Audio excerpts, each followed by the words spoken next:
Hello everyone, welcome to Hopeful Moments 1. Today, we'll be hearing the story about a clash between a store employee and a difficult customer at a home goods store. This story will take you through a surprising situation, the backlash from Karen's actions. Initially, she posted a huge Facebook post to defame and pressure the store in an attempt to gain sympathy.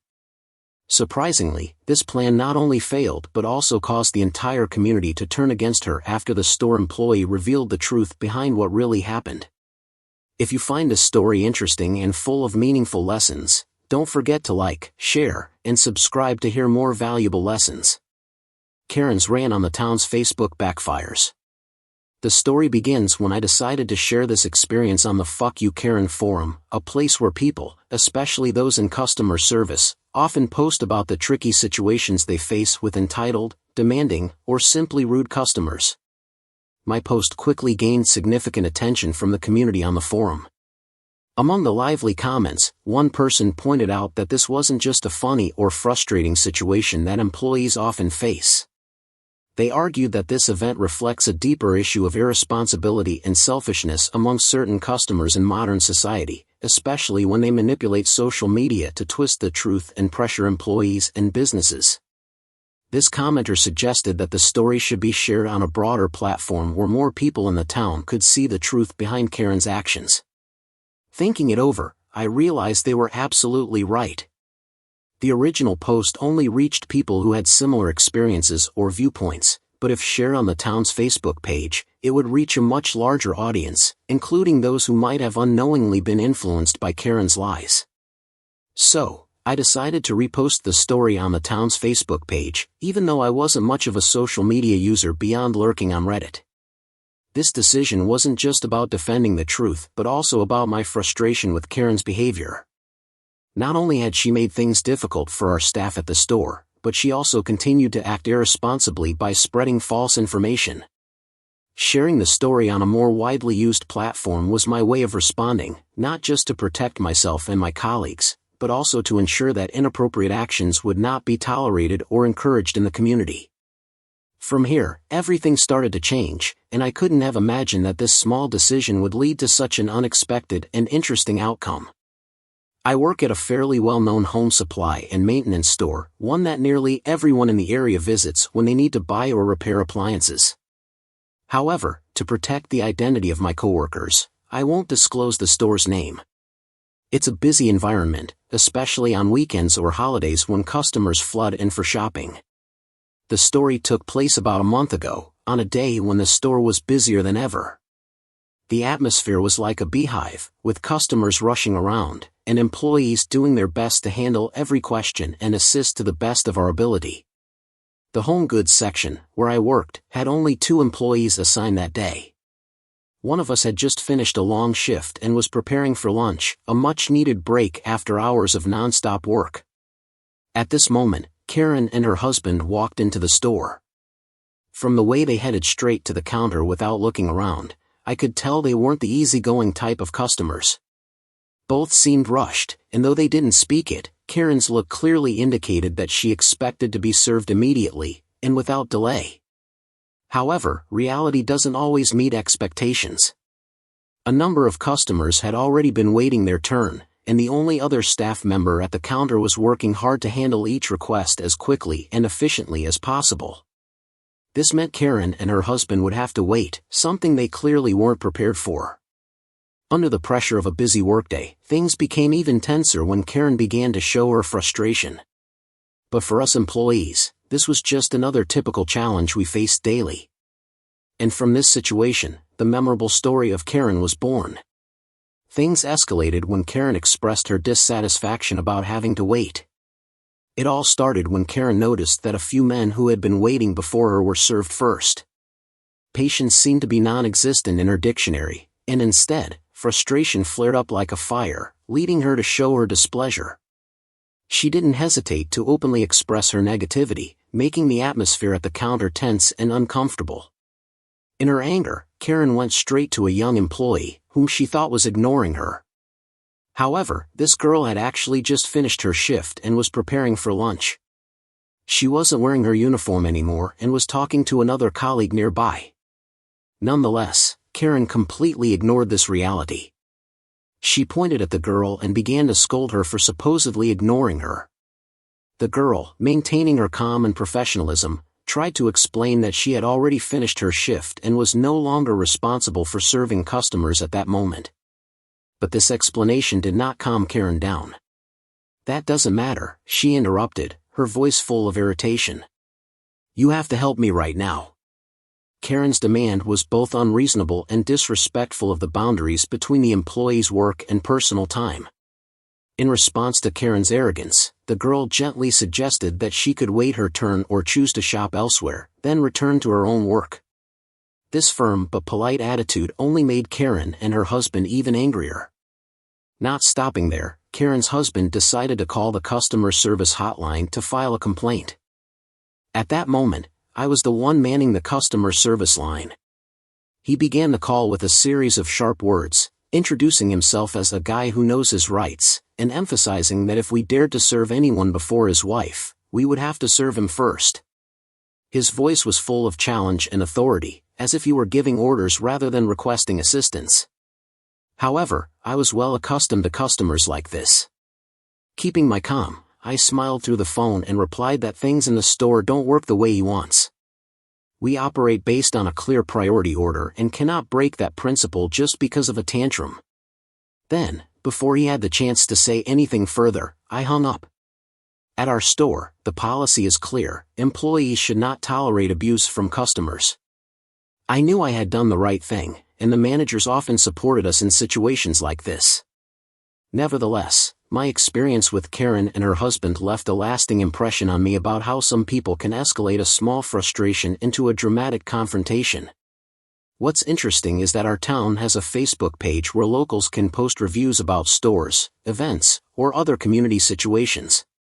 It's a place where people frequently share their experiences, from joyful events to dissatisfaction. And it was here that Karen decided to write a lengthy post about her experience at our store. However, unfortunately for Karen, her post didn't reflect the truth. She distorted the details to create a story where she was the victim of terrible treatment.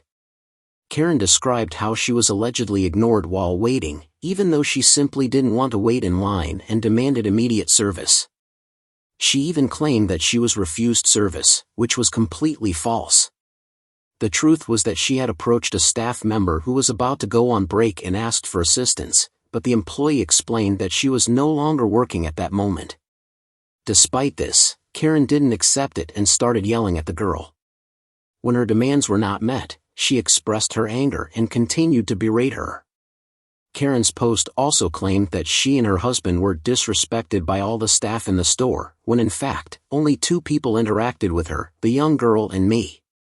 Both of us treated her politely and professionally, and even I took her husband's call without any insults or disrespect.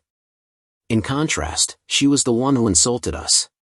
When Karen posted on the town's Facebook page, she initially gained sympathy from some people, especially those who were easily swayed by similar situations.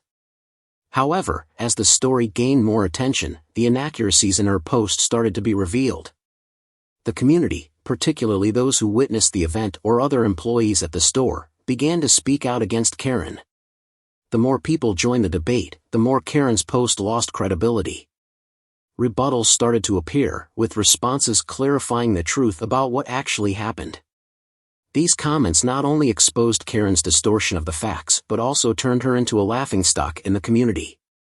As a result, she not only lost the support of the community but also found herself banned from our store. Karen's post not only backfired but also led to her being denied service at the store, as the managers could no longer support her after her actions. This story is a clear example that the truth always prevails, and when you try to twist or distort it, you will eventually face consequences. The community was not fooled by Karen's story, and her actions ultimately led to the opposite result, damaging her reputation and making her accountable for the lies she spread. At first, Karen's post gained a lot of sympathy from the community. Women with similar mindsets began to share their thoughts, with comments like, "No one wants to work anymore," and "People these days are lazy, no one wants to serve customers." These comments didn't just come from sympathy but reflected a rather negative attitude towards sales jobs and customer service, a job that many may feel is tough and unappreciated. This sympathy mainly came from those who didn't understand the actual situation, only seeing the surface of the problem and thinking that Karen was a victim of unprofessionalism. However, one of our cashiers, who accidentally came across the post, quickly told me about it. Though I didn't intend to invade anyone's privacy, I felt that I had to do something to correct the misinformation Karen shared. Admittedly, I was a bit petty, but in this situation, I decided to intervene. I'm not someone who often uses social media beyond browsing Reddit for entertainment, but when this story spread and could damage the store's reputation, I felt I couldn't sit idly by. So, I created a fake Facebook account and joined the town's page to handle this situation. The reason I decided to do this was because I wanted to protect my colleagues and clarify the things Karen had distorted in her post. While I understood that this action could be seen as unofficial and not the best way to handle the situation, I felt that it was the only way to set the record straight. Using a fake account isn't something I'm proud of, but in tense situations like this, sometimes you have to choose between protecting your reputation and following an ethical rule that can't always be applied immediately. And that's why I felt that participating in the Facebook page and responding to Karen's post was necessary.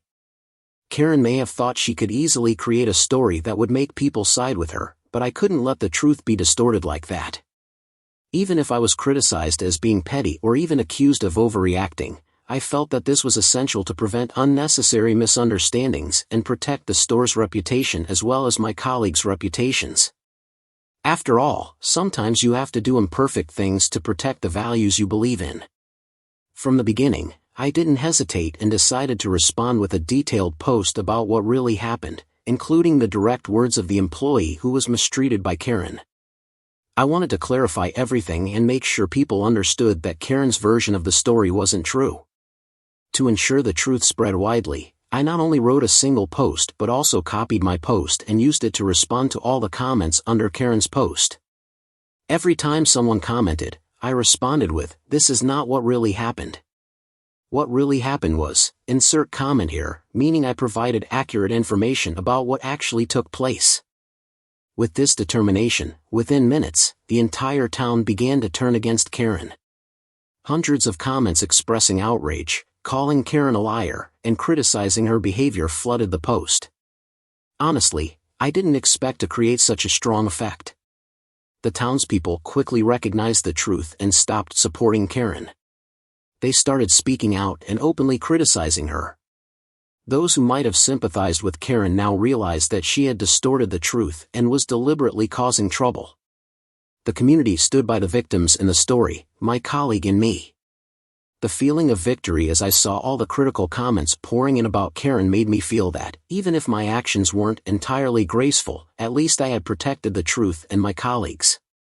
In fact, the criticisms of Karen became more and more intense. She was not only called a liar but also labeled as horrible, which made me feel that all my efforts were worth it. The situation ended with Karen's post being removed the next morning, and since then, she never dared to return to our store. The community criticized Karen's actions to the point that she no longer had a place to stand in the town. However, I also wondered if my actions were an overreaction. But in this situation, I believe that protecting the truth and my colleagues was the most important thing. When facing an unfair situation, sometimes you have to do things that people might not consider perfect, but it's the only way to stop the injustice. I also realized that, thanks to this event and a few other situations that followed, I became the person everyone turned to when dealing with Karen-like customers or rude individuals who couldn't reach the manager. I'm sure this experience will give me more strength and confidence when facing similar situations in the future. The next morning, I opened Facebook and noticed Karen's post was gone. Our town has a pretty active online community, and her post was quickly taken down. Perhaps because the truth had been so clearly exposed, there was no room for argument, and Karen didn't want to face any more negative reactions. Moreover, she never came back to our store again. It was a pretty clear outcome, proving that when the truth is acknowledged, all efforts to distort it will fail. At this point, I wondered if I was a little like Karen in the way I reacted. Maybe I was. Just like her, I reacted decisively to an unfair situation, but my goal was not to draw attention or make others feel sorry for me. My goal was simply to protect my colleagues and the truth. However, I admit that sometimes I can act a little petty like Karen, especially when standing up for those I protect. This can't be denied, but I believe that when facing such situations, responding with small fire to small fire is the only way to protect the values I believe in.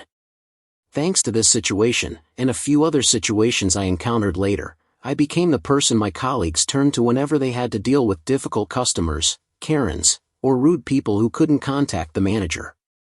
I proved my ability to handle tough situations and protect those around me. This is not something I do for praise or recognition, but simply because I want to ensure that our work and environment are fair and not exploited by bad people. Although I may have done this with a little hot-headedness, I believe my actions always came from a good place. There's no way this situation could have ended badly, right? I can clearly see that in the future, when facing similar situations, I will become the person my colleagues trust when they need help.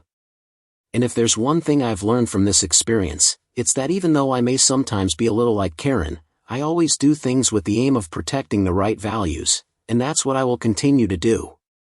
This story is not just an example of the confrontation between an employee and a difficult customer, but also a lesson in courage in defending the truth and fairness. In the workplace, not every situation will go smoothly, and sometimes we have to deal with individuals who use dishonesty or abuse power to achieve their goals. However, what matters is how we respond to those situations. Through this experience, I realized that standing firm and protecting colleagues not only helps maintain a fair working environment but also helps build trust and respect from those around us. Even if there was a little pettiness in my response, if the ultimate goal is to protect the right values and the people we care about, then that action can be justified. Sometimes, we need to stand up to defend the truth and protect our colleagues, even if we face difficult situations. It takes courage and the ability to stand firm even when there is pressure from others. In any situation, we should always investigate thoroughly before making a decision or responding. Only by understanding the issue and the individuals involved can we handle the situation rationally and effectively. Sometimes, confrontation doesn't have to be so harsh. Responding smartly and strategically will help us achieve good results without escalating the situation. The final lesson is always respecting fairness and protecting the truth, despite the difficulties or wrongful actions from others. When we act rightly, recognition and respect will come from those around us. In the end, this story is proof that in a world that can sometimes be complex and unfair, we can change everything by acting with integrity and protecting the values we believe in. In every difficult situation, the truth is always the most important element that needs to be protected. Even when facing injustice or distortion from others, we should not remain silent or easily overlook it. Instead, we must be steadfast and courageous in standing up to defend the truth and fairness, even if it means confronting those in power or those responsible for the injustice. What matters is that our actions come from a sense of righteousness, aimed at protecting the right values, not for personal gain. When we stand firm and do what is right, even if we face challenges or criticism, the final outcome will prove that integrity and perseverance always prevail.